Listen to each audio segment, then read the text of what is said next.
اللهم انت ربی. میدونی معنی چیه؟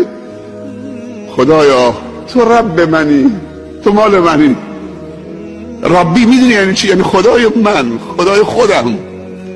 احساس کردی که خدای خودته، مال خودته. ربنا یعنی چی؟ یعنی خدای خودمون.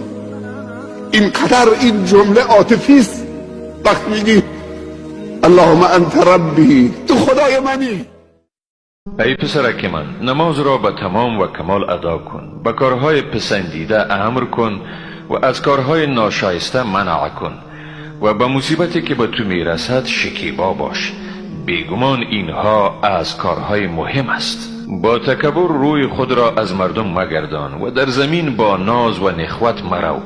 بیگمان خداوند هیچ ناز فروش خودستای را دوست ندارد. در روش خود میانه رو باش و از بلندی